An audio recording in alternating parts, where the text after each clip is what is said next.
വ്യത്യസ്ത ഒരു പ്രമേയവുമായി ബന്ധപ്പെട്ടിട്ടാണ് നമ്മൾ ഇരിക്കുന്നത്. സമകാലീനം ഈ പാമ്പുകളെ കുറിച്ച് ഉള്ള ഒരു ചർച്ച. എല്ലാവരും പാമ്പാന്നല്ലോ പ്രധാനപ്പെട്ട പ്രശ്നം. ഇപ്പം ഈ ആഴ്ച 2 കുട്ടികൾ ഒരു വീട്ടിൽ നിന്ന് ഒരു കുട്ടി പാമ്പ് കടിയേറ്റ് മരിച്ചു. രാത്രി കഴിച്ചിട്ട് പകല് വരെ അറിഞ്ഞില്ല. ഒരു കുട്ടി സീരിയസ് ആയിട്ട് കിടക്കുന്നുണ്ട്. ഇന്നലെ ഇപ്പം വേറൊരു കുട്ടിയും കൂടി മരണപ്പെട്ടിട്ടുണ്ട്. അപ്പൊ ഈ പാമ്പുകളെ കുറിച്ച് പറയുമ്പോ യഥാർത്ഥത്തിൽ കേരളത്തില് 106, 110 തരം പാമ്പുകളാണ് കേരളത്തില് കാണപ്പെടുന്നത്. തരം പാമ്പുകൾ 10 തരം, 110 തരം, 110ഓളം. 106 ആണ് ഔദ്യോഗിക കണക്കനുസരിച്ച്. അത് ഒരു 110 വരെ ആവാം. 110 തരം പാമ്പുകൾ. അപ്പൊ അതിന്റെ അകത്ത് ഈ മരണത്തിന് കാരണമാകുന്ന വിഷയമുള്ള പാമ്പുകൾ 5 എണ്ണം മാത്രമേ ഉള്ളൂ. 110-ൽ 5 എണ്ണം ഉള്ളൂ. 6 എണ്ണം ചെറിയ വിഷമുള്ള പാമ്പുകൾ. ഏത് മരണ കാരണമാവാത്ത നേരിയ വിഷമുള്ള പാമ്പുകൾ. അപ്പൊ ഈ 5 എണ്ണത്തിൽ തന്നെ അതിന് സർക്കാരും പിന്നെ പോലെ വകുപ്പെല്ലാം കൂടി ചേർന്നിട്ട് ഒരു ബിഗ് 4 എന്നുള്ള പട്ടിക ആക്കിയിട്ടുണ്ട്. ബിഗ് 4 ആണ്. 5 എണ്ണത്തിൽ നിന്ന് 1 ഒഴിവാക്കിയിട്ട് ബിഗ് 4 4 ആക്കിയിട്ട് ബിഗ് 4. അത് അതിന് കാരണം എന്ന് പറയുന്നത് ഈ 5 എണ്ണം എന്ന് പറയുന്നത് ഒന്ന് പിന്നെ കിങ് കോബ്ര, പിന്നെ ഉള്ളത് സാധാ കോബ്ര, പിന്നെ ഉള്ളത് കോമൺ ക്രൈറ്റ് എന്ന് പറയുന്ന വെള്ളിക്കട്ടൻ വളയരപ്പാമ്പ്. വെള്ളിക്കട്ടൻ വളയരപ്പാമ്പ് നമ്മുടെ നാട്ടിൽ ഭാഷയിൽ പറയും. അത് പിന്നെ 8 അടി മൂർക്കൻ തന്നെ പറയാം. അതിനെ പറയുന്നത് 8 അടി വീരൻ എന്നാണ് പറയുന്നത്. പിന്നെ ഉള്ളത് പിന്നെ അണലി, റസൽസ് വൈപ്പർ എന്നാണ് അതിന്റെ നാമം. റസൽസ് വൈപ്പർ, അണലി. പിന്നെ ഉള്ളത് ഈ സോസ് ടൈൽഡ് വൈപ്പർ എന്ന് പറഞ്ഞിട്ട് ഈ വൈപ്പർ കുടുംബത്തിൽ തന്നെ, അണലി കുടുംബത്തിൽ തന്നെ പെട്ട മണ്ടലി, ഈ ഈർച്ചവാൾ ശർക്ക അണലി എന്നല്ലാതെ അതിന്റെ ഭാഷ. പിന്നെ അതിന് സാധാരണ നമ്മുടെ നാട്ടില് ചുരുട്ട മണ്ടലി എന്നൊക്കെ പറയും. ചുരുട്ട മണ്ടലി എന്ന് പറയും. മണ്ടലിന്റെ പിന്നെ പാമ്പുകളായിട്ട് വേറെ കുറെ ഉണ്ട്.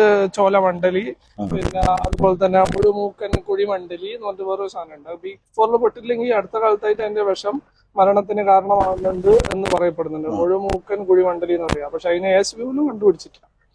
അപ്പൊ അങ്ങനെ ഈ 5 വിഷമുള്ള പാമ്പുകളിൽ നിന്ന് രാജവെമ്പാല എന്ന് പറയുന്നത് നല്ല ക്യാരക്ടർ. അതായത് ഇങ്ങനെ ക്യാരക്ടർ എന്ന് പറഞ്ഞാൽ പ്രത്യേകം അങ്ങനെ പറയാം. ഈ നാട്ടും പുറത്തൊന്നും കണ്ടുവരുന്നില്ല. ഇപ്പൊ നമുക്ക് ആറളം മേഖലയെല്ലാം കാണുന്നുണ്ടെങ്കിലും സർവ്വസാധാരണമായിട്ട് കാണുന്നുണ്ട്. കണ്ടുവരാത്ത പാമ്പ് ഈ കാടുകളിലെല്ലാം സ്ഥലങ്ങളിലാണ് പിന്നെ അതിന്റെ വാസം. അപ്പൊ അതുകൊണ്ട് തന്നെ പിന്നെ ഇതുവരെ ഇന്ത്യയിൽ എനിക്ക് തോന്നുന്ന മൃഗശാലയെന്ന് മരണപ്പെട്ടതിനപ്പുറത്തേക്ക് ഇന്ത്യയിൽ പിന്നെ രാജവെമ്പാല കടിച്ചിട്ടുള്ള മരണം റിപ്പോർട്ട് ചെയ്തിട്ടില്ല എന്നാണ്.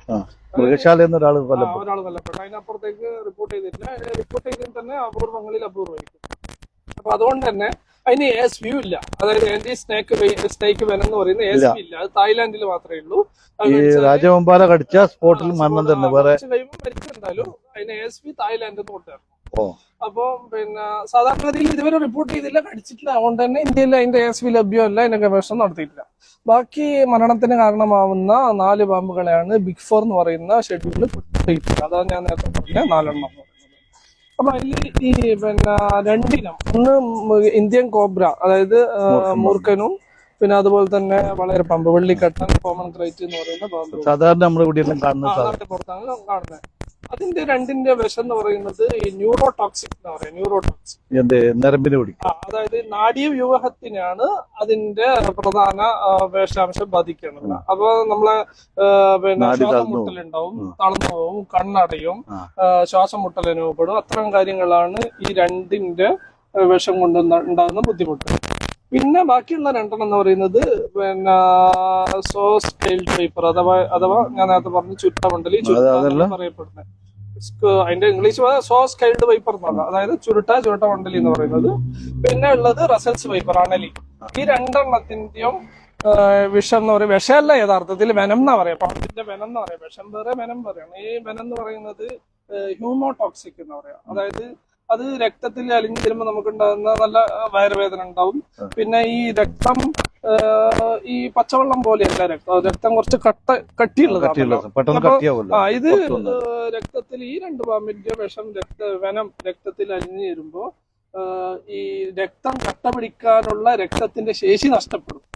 രക്തം കട്ടിയാവാനുള്ള ഒരു 2 സെക്കൻഡ് ആകുമ്പോഴത്തേക്ക് കട്ടിയാവുമല്ലോ പുറത്ത് വന്നാൽ. അതായത് കടിച്ച ഉടനെ കട്ടിയാവും. പിന്നെ രക്തം എന്താവും, ആ കട്ടിയാവാനുള്ള അല്ലെങ്കിൽ ഒരു മുഴുവൻ പോലത്തെ സാധനമല്ല, അത് രക്തം ഇങ്ങനെ ഒഴുകുകയാ, രക്തം വെള്ളം പോലെയായി മാറും. അപ്പൊ ആ ശേഷി നഷ്ടപ്പെട്ടിട്ട് വെള്ളം പോലെയായി രക്തം മാറും. അപ്പൊ അങ്ങനെ ആവുമ്പോഴാണ് ഈ രോമക്കുഴിന്ന് പിന്നെ പോലും രക്തം ചിലപ്പോ പുറത്തേക്ക് വരും. ഈ അണലിയും ചുരുട്ടമണ്ടിലേക്ക് കടിച്ചാൽ അപ്പം ഈ കണ്ണിന്റെ കുഴിന്ന് അപ്പൊ രക്തം പുറത്തേക്ക് വരും. അപ്പൊ അത് കടിച്ചാൽ അത് കുറച്ച് കഴിയുമ്പോ ഉണ്ടാകുന്ന പിന്നെ സിംറ്റംസ് ആണ്. അപ്പൊ സ്വാഭാവികമായിട്ടും ഈ 2 തരം പാമ്പുകൾ, ഈ ബിഗ് ഫോറിൽ പെട്ട 2 തരം പാമ്പുകൾ.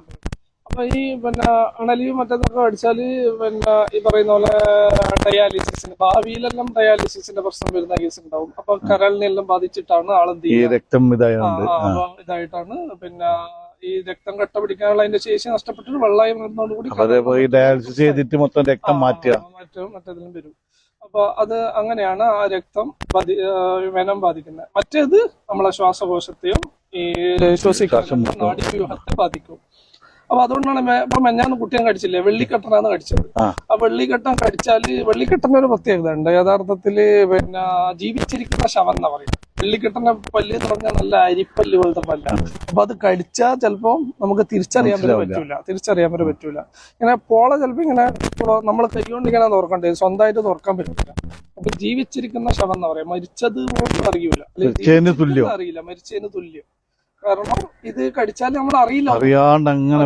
അരിപ്പല്ലാണ്. 1 മണിക്കൂർ കഴിയുമ്പോൾ നമുക്ക് ബോധം നഷ്ടപ്പെടുമ്പോഴാണ് ശ്വാസമുട്ടെല്ലാം വരുമ്പോഴാണ് നമുക്ക് തിരിച്ചറിയാൻ പറ്റുക. അത് അപ്പൊ അതാണ് ഈ വെള്ളിക്കെട്ടം കടിച്ചാലുള്ള പ്രശ്നം. അതാണ് ആ കുട്ടിക്ക് സംഭവിച്ചത്. നമ്മൾ അറിയില്ല, ആ ചെറിയ നേരിയ അരിപ്പല്ലായോണ്ട് മനസ്സിലാവില്ല. പിന്നെ മൂർഖം കടിച്ചാലും ഇതേ പിന്നെ ഇതാണ് ഉണ്ടാവുക എഫക്ട്. പക്ഷെ മൂർഖന് കുറച്ചും കൂടി പിന്നെ വലിയ പല്ലുകൾ, വിശപ്പല്ലുകളായോണ്ട് കടിച്ചാൽ നമുക്ക് എന്ത് ചെയ്യാൻ പറ്റും, അറിയാൻ പറ്റും. അപ്പൊ ഇത് ഈ 4 ഇനം പാമ്പ് കടിച്ചാലും നമുക്ക് ഒറ്റ മരുന്നേ ലോകത്തുള്ളൂ. അതായത് വിഷവൈദ്യന്റെ മോഡലും കാണാം നമ്മളെ പല സ്ഥലത്തും. ഈ വിഷവൈദ്യന്റെ അടുത്ത് പോകുന്ന സമയം എന്ന് പറയുന്നത് ആദ്യം കിട്ടുന്ന 1 അവർ എന്ന് പറയുന്നത് ഗോൾഡൻ ഹവർ എന്ന് പറയാം. അതായത് ഒരു ജീവന്റെ വിലയാണ് ഈ ഗോൾഡൻ ഹവർ. ആ സമയത്ത് നമ്മൾ വിഷവൈദ്യന്റെ അടുത്ത് പോയി ചെലവഴിക്കുന്ന സമയം കൊണ്ട് എന്റെ ജീവൻ പോകും. അതാണ് ഇതിന്റെ പ്രത്യേകത. ഇത് ലോകത്ത് ഒരു മരുന്നേ ഉള്ളൂ, ആന്റി സ്നേക്ക് വെനം. ASP എന്ന് പറയുന്ന കുതിരകളിൽ കുത്തിവെച്ചിട്ടാണ് ASP ഉണ്ടാക്കുന്നത്. അങ്ങനെയാണ് ASP എന്ന് പറയുന്ന വെനം. അത് മാത്രമേ ഉള്ളൂ. മറ്റേതോ ഇപ്പൊ നമ്മൾ സാധാരണ ഗതിയിൽ പറയും നമ്മളെ പിന്നെ പാമ്പിനെ കൊണ്ട് വിഷമിപ്പിക്കാന്നൊക്കെ പറയുന്നില്ലേ. അതായത് ഈ പിന്നെ വിഷവൈദ്യന്റെ അടുത്ത് പോയി ഒരു 100 പാമ്പ് കടിച്ചിട്ട് പോയി, അതിൽ 99 രക്ഷപ്പെട്ടു, 1 മാത്രമേ മരിച്ചിട്ടുള്ളൂ. അപ്പൊ അയാൾ ഭയങ്കര ഉഷാറാന്ന കടിച്ച ഉടൻ എന്ത് ചെയ്യാ, നാട്ടുമ്പുറത്തെ ആളുകൾ പിന്നെ ഇതിനെ കുറിച്ച് അറിവില്ലാത്ത ആളുകൾ നേരെ വിഷവൈദ്യന്റെ അടുത്ത് പോവുക. എന്റെ ജീവന്റെ വലിയ ആദ്യത്തെ അരമണിക്കൂർ എന്ന് പറയുന്നത്, 1 മണിക്കൂർ എന്ന് പറയുന്നത്. അപ്പൊ എന്തുകൊണ്ടാ അങ്ങനെ 99 ആളും ബാക്കിയായി ഒരാൾ മരിച്ചു എന്ന് പറഞ്ഞാൽ അതിന്റെ അർത്ഥം 99 കടിച്ചതും പാമ്പാ. അല്ലെങ്കിൽ ജീവന് പിന്നെ അപകടകരമാവാത്ത ഞാൻ നേരത്തെ പറഞ്ഞ 6 എണ്ണത്തിൽ പെട്ട പാമ്പ് കടിച്ചതാണ് 99 ബാക്കി. ഒരാൾ മരിച്ചെന്ന് പറഞ്ഞാൽ ഈ ബിഗ് ഫോറിൽ പെട്ട ഒന്നേ കടിച്ചിട്ടുള്ളൂ എന്നാണ്. അപ്പൊ അതുകൊണ്ട് എല്ലാരും ചെയ്യേണ്ടത് പാമ്പ് കടിയേറ്റ ഉടനെ അല്ലെങ്കിൽ ആ ലക്ഷണം കണ്ടാല് നേരെ ഇവിടത്തേക്ക് പോവുക. താലൂക്ക് ആശുപത്രികളുണ്ട്, ജില്ലാ ആശുപത്രികളുണ്ട്, മൾട്ടി സ്പെഷ്യാലിറ്റി ആശുപത്രികളുണ്ട്, കണ്ണൂർ LKG-ലുണ്ട്, പിന്നെ മിംസിലുണ്ട്, അതുപോലെ തന്നെ കണ്ണൂർ ജില്ലാ ആശുപത്രി. അതിന്റെ മറ്റു ചികിത്സ ചിലപ്പോൾ മറ്റേതെല്ലാം ഗവൺമെന്റുമായി ബന്ധപ്പെട്ട എന്തെല്ലോ പിന്നെ ഫോറസ്റ്റുകാർ കൊടുക്കുന്നുണ്ട് പറയുന്നുണ്ട്. പക്ഷെ എന്തായാലും ഈ ASP ലഭ്യമായ ഹോസ്പിറ്റലിലേക്ക് പോകാന്നുള്ളതാണ് ഞാൻ ചോദിക്കുന്നത്. ഈ ചൂട് കാലത്താണല്ലോ ഈ പാമ്പ് എല്ലാവരും ഇപ്പൊ അല്ലേ പറയുന്നത്, അവിടെ പാമ്പ്, വീട്ടിൽ പാമ്പ്, അടുക്കളയിൽ പാമ്പ്. അല്ല, അത് ചൂട് ചൂട് കൊണ്ട് സഹിക്കാണ്ട് പിന്നെ തണല് തേടി പോകുന്നതാണ്. പാമ്പിനും ഭയങ്കര ചൂടായിരിക്കും അല്ലെ. അപ്പൊ തണല് തേടി പോകും. അപ്പം വീട്ടിന്റെ അടുക്കള ഭാഗത്ത് കുറച്ച് തണുപ്പുണ്ടാവും, കിണറ്റിന്റെ ഭാഗത്ത് കുറച്ച് തണുപ്പുണ്ടാവും. അപ്പൊ തണുപ്പേറിയ പ്രദേശങ്ങളിൽ അത് താമസിക്കും, ചൂട് കിട്ടും. അപ്പൊ ഇപ്പം തന്നെ ആ കുട്ടിന്റെ വീട്ടില് വീണ്ടും ഇന്നലെ രാത്രി പാമ്പ് കണ്ടെത്തി. അതിന്റെ അർത്ഥം എന്ന് പറഞ്ഞാല് അത് ചെറിയ പിന്നെ ജുവൈനലാണ്, ഇത് വെള്ളിക്കെട്ടന്റെ ചെറിയ പാമ്പാണ്. അപ്പൊ കുട്ടി. അപ്പൊ അതിന്റെ അർത്ഥം എന്ന് വെച്ചാല് ആ വീട്ടിനകത്തോ ചുറ്റുഭാഗത്തോ അത് മുട്ടിട്ട് വിരിഞ്ഞിട്ടുണ്ട്. അപ്പൊ അത് 5, 8, 10, 12, 15 ഒരു പ്രാവശ്യം പിരിയുമ്പോ 15 ഉണ്ടാവാം. 15 വരെ ഉണ്ടാവും ഒരു പ്രാവശ്യം വിരിയുമ്പോൾ. 1, 2 ഒന്നല്ല, 15 വരെ ഉണ്ടാവും. അപ്പൊ മിക്കവാറും 10-15 ആ ചുറ്റുഭാഗത്ത് എവിടെയോ ഉണ്ടാവും, വീട്ടിനകത്ത് എവിടെയോ കൂട് കൂട്ടിയിട്ടുണ്ടാവും. ഇങ്ങനെ ഓരോന്ന് പുറത്ത് വരികയാണ്. അപ്പൊ അതാണ് പിന്നെ ഈ വനം എന്ന് പറയുന്നത്. പിന്നുള്ളത് ചില ഈ വൈദ്യന്മാർത്തം പോയാൽ അവര് ഈ ചില എന്നോടൊരു സ്ത്രീ പറഞ്ഞു, പിന്നെ കണ്ണില് വിഷം കയറുന്നതുകൊണ്ട്, വനം കയറുന്നതുകൊണ്ട് കണ്ണിൽ മറ്റേ കാന്താരി മുളക് അടിച്ചിട്ട് കഴിക്കും. അതായത് ഈ വനം നമ്മളെ രക്തത്തോട് അലിഞ്ഞു ചെയ്യുമ്പോൾ മാത്രമേ പ്രശ്നമുള്ളൂ. ഈ വനത്തിന്റെ പ്രത്യേകത അതാണ്. മറ്റുള്ള വിഷം, എലി വിഷം, മറ്റേ വിഷം എല്ലാം നമ്മൾ കുടിച്ചാല് വയറ്റിനകത്താണ് പ്രശ്നം ഉണ്ടാവുക. ഇത് രക്തത്തിൽ ചേരുമ്പോഴാണ്, അതായത് ഇങ്ങനെ കുത്തി വെക്കുമ്പോഴാണ് പാമ്പിന്റെ വന എന്തുണ്ടാകുന്നത്, ഹാനികരായി മാറുന്നത്. ഈ വിഷം രക്തത്തിലേക്ക് വരുമ്പോ അല്ലാതെ പിന്നെ പാമ്പി വന കഴിക്കും പോലെ ഉള്ള മറ്റേ വിഷമല്ല. പാമ്പിനെ നമ്മൾ കടിച്ചു തിന്നാൽ വിഷമില്ല. അതായത് പാമ്പിന്റെ വനം അകത്ത് പോയാല് ഈ രക്തത്തിന് ബാധിക്കൂല. അത് മറ്റേ പിന്നെ അണുബാധ, മറ്റുള്ള പ്രശ്നങ്ങളാണ് ഉണ്ടാവുക. അതോടൊപ്പം മുറിവ്, മറ്റു കാര്യങ്ങളുണ്ട്. അതിലൂടെ രക്തത്തില് വനം കുത്തി വെക്കുക അല്ല, ESV വനം. അത് ഡോക്ടർമാർ സിംറ്റംസ് നോക്കിയിട്ട്, ഇവരെ ലക്ഷണം നോക്കിയിട്ട് ഹ്യൂമോടോക്സിക് ആണോ ന്യൂറോടോക്സിക് ആണോ അപ്പൊ അത് നോക്കിയിട്ടാണ്. ഈ കടിച്ച പാമ്പിന് ചില ആളുണ്ട് ഈ കടിച്ച പാമ്പിനെ അടിച്ചു കൊന്നിട്ടല്ല, അതിന്റെ ആവശ്യമില്ല. അതായത് നമ്മൾ കണ്ടെത്തുന്ന പാമ്പ് കടിച്ച പാമ്പ് തന്നെ ആവണമെന്നില്ല. ഒന്ന് ചുറ്റുപാട് വേറെ പാമ്പുണ്ടാവും, ചിലപ്പം നമ്മൾ കൊണ്ടുവന്ന പാമ്പ് വേറെ ആയിരിക്കും. അപ്പൊ ഒരു ഹോസ്പിറ്റലിലും ഒരു ഡോക്ടറും എന്ത് ചെയ്യൂല, പാമ്പിനെ കണ്ടിട്ടല്ല ചികിത്സ കൊടുക്കുക. നമ്മളെ ശ്വാസമുട്ടലുണ്ടോ, നാഡീവ്യൂഹത്തെയാണോ ബാധിക്കുന്നത്, രക്തത്തെയാണോ ബാധിക്കുന്നത്, അത്തരം സിംറ്റംസ് നോക്കിയിട്ടാണ് കൊടുക്കുക. അപ്പൊ നമ്മളെ അറിവില്ലായ്മയാണ് പ്രധാന കാരണം പാമ്പ് കടിയേറ്റ് മരിക്കുന്നത്. ഇതിന്റെ അകത്ത് തന്നെ ഈ അണലി എന്ന് പറയുന്നത് ഏകദേശം 48% കടിച്ചിട്ട് മരിക്കുന്നത് അണലി കടിച്ചിട്ടാണ്. കാരണം അണലിന്റെ ഒരു പ്രത്യേകത ഉണ്ട്. നേരത്തെ പറഞ്ഞ പോലെ രാജാമാരെ സ്പെഷ്യൽ ക്യാരക്ടർ എന്ന് പറഞ്ഞാൽ അതങ്ങനെ ആളെ കടിക്കില്ല. അതിങ്ങനെ കാണുന്നതിന് ഒഴിഞ്ഞൊഴിഞ്ഞ് പോകാറുണ്ട്. മൂർക്കം പാമ്പ് നമ്മൾ അങ്ങനെ അറ്റാക്ക് ചെയ്യില്ല. നമ്മളിപ്പോ അനങ്ങാതെ കിടന്നാല് നമ്മളെ ദേഹത്തിന് അടുത്ത് വന്നാലും അത് അറ്റാക്ക് ചെയ്യൂല, ഒന്നും ചെയ്യില്ല. അതങ്ങനെ എഴിഞ്ഞു പോകും. പക്ഷെ നമ്മളതിനെ പ്രകോപിച്ചാല്, അതിനെ നമ്മൾ ആക്രമിക്കുന്നു എന്ന് തോന്നിയാല് എന്ത് ചെയ്യൂ, അത് നമ്മൾ ആക്രമിക്കും. നമ്മളെ അനക്കാണ് അവരെന്ത് ചെയ്യുക, ഇതുണ്ടാക്കുക.